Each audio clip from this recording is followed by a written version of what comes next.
Hi and welcome, my name is Mikael Klinissen and I am the author of the book Manipulism and the Weapon of Guilt, Collectivism Exposed. Today I want to do a parallel or a comparison between Scientology and Denmark, or in general socialism, democratically, whatever version there is, Stalinism, Maoism, or whatever grandiose ideas that are, proposed out there about the subject. The fact is that the subjects that we are currently talking about are sects. It doesn't matter what way you twist or turn it, a sect always works in the exact same way.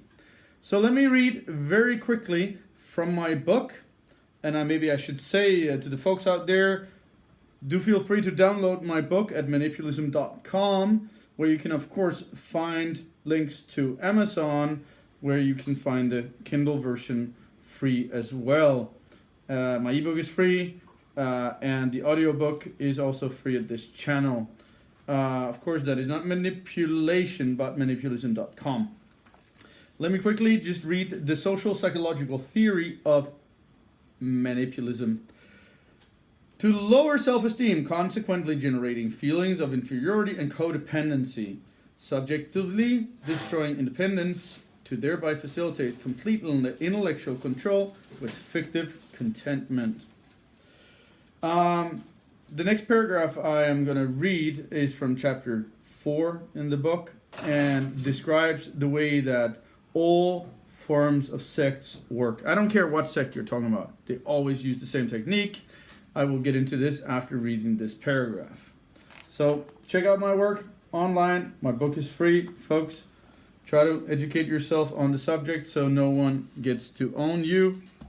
My body, your body. I respect your body. You respect my body. It is that simple. That is the current idea of freedom. So in both examples, Scientology, Denmark, socialism, with no deviation from the conduct of a socialistic-influenced government, the process of implementing manipulism, in other words, to lower self-esteem, control them slowly, and then, divert the attention from current individual esteem or self-esteem to, a collective esteem.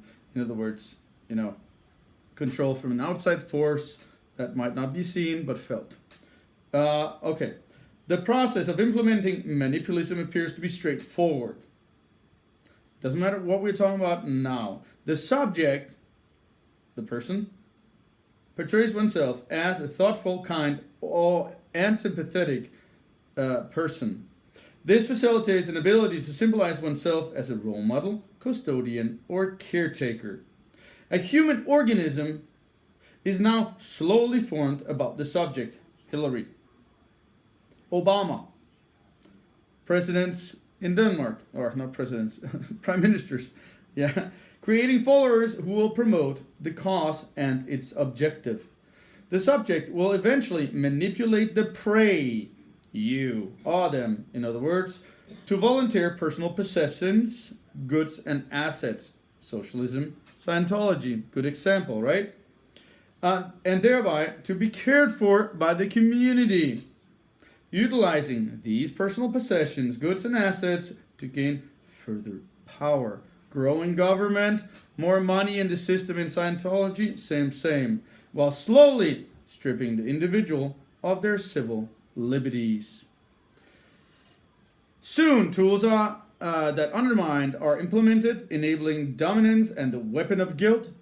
This is known in psychology as shame dumping. This does not work unless you have low self-esteem. People with high self-esteem are, of course, feel guilt like anybody else when it's justified, but not guilt for, shame dumping when you do arrogant projections. You're bad because you don't take care of the weak people. And they're just talking about themselves because they want a free education themselves. They don't give a crap about the weak people out there anyway. Okay. Eventually, followers are mentally prevented from criticizing by means of bribery, authoritarian coercion, denigration, spying, and intimidation of self and other. The creation of a sect has been completed. So this is a paragraph from chapter 4, or the end of chapter 4 in my book. And I could take many different examples to work with. I've, got a sect in my country called Twin, that is a humanitarian organization that does exactly this. They have this pot or where everybody, everyone's earnings go into one single pot, and then they buy all this stuff, and in the end they have nothing. But the sect leader, of course, live somewhere obscured out there in a beautiful yard, and has hotels everywhere, and oh my God. And it's the same thing again. Stalin, end up with living a good lifestyle, while his people, or his subjugated people, are living a crap lifestyle. When you talk about Scientology, same elements. Get people to pay as much to reach these certain levels of whatever, and then they're manipulated to give up everything. And this is a typical example of manipulative people. They will go in and try to pinpoint things in you. I'm a very open individual. So when I go out there and say, well, I started off by saying, yes, I'm mentally ill almost 20 years ago, and it went on a path, and eventually, learned everything about everything within myself and could start writing about it. So in other words, I started with myself, pointing at myself as the bad guy before I started pointing fingers to someone else. And that's how you start. But the elements of how the sect work is always the same. You try to manipulate people to hand over money so you can gain the control by being the caretaker of them. And eventually that control, you can take People's Temple, which was a San Francisco sect that went to South America and ended up, doing mass murder, suicide. 900 people killed themselves. The things that are getting out right now about Scientology and what you see on TV about how they intimidate, the intimidations are no different. When you look at videos, every single time I make a video about Bernie Sanders, it's the same thing. Exactly the same, intimidation techniques that they use. Hundreds of people went on my channel and put me thumbs down and thought it was going to make any difference for me to make. It just encourages me to make more videos and have fun with this stuff. Because I know all of this stuff. I know how it's done. I know the intimidation. I know what trolling is about. And it does not work on a man that specializes in mental illness. Or in other words, how these things are done. But the main point is, there is no difference between Scientology, the sect Scientology, and the sect Denmark. Or in other words, the sect socialism in general.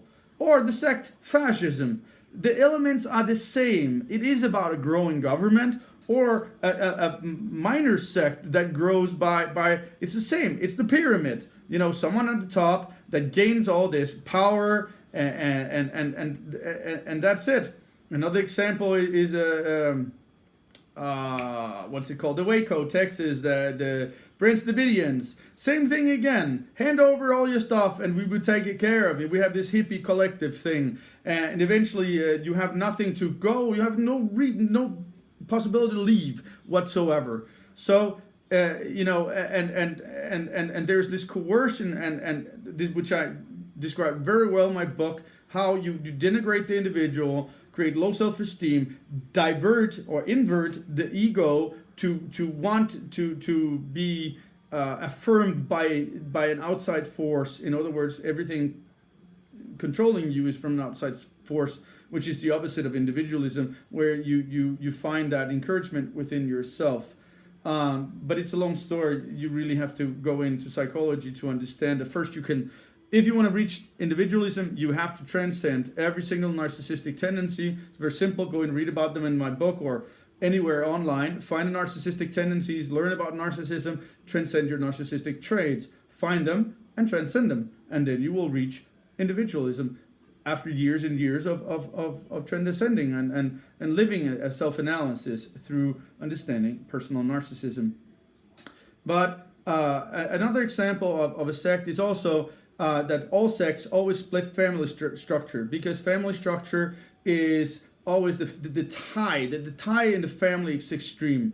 and it's the most important thing to split. In Scientology, they do this. They send the people out on these boats, whatever it's called. I don't care. And it's the same thing again. The force is out there. If you speak out against Denmark, you will lose family members. I have lost more or less everyone, out there without any debates whatsoever. You don't have to debate with them whatsoever. They'll remove you from Facebook. They will not even talk to you anymore. There's nothing, it's just how it works. So the main point is that the elements are the same. Intimidation techniques are the same. Manipulation techniques are the same. Splitting a family, and all of the elements of the sect are always the same. If you go into the emotional elements of these things, you will find that everything is exactly the same. So in other words, folks, Scientology and socialism, fascism, all sects out there use the same techniques. Scientology is a sect, Denmark is a sect, socialism is a sect, fascism is a sect. All this, anything to do with this pyramid scheme out there where you hand over your money and gain a false sense of security through someone else. No, it's not. So in other words, folks, I actually wanted to make this video a little bit shorter, but of course it took a little longer because I love speaking. That's me, folks. Take care out there. I hope you all the best. Read my work, give my work away, try to expose the truth so we can end up living in a world where people own themselves and not governments that own us and whatsoever out there. Freedom to all.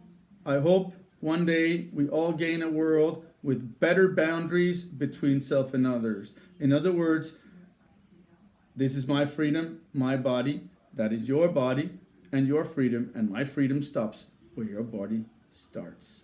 So until next time, folks, have fun. I hope you all the best. See ya. Till next time. Bye.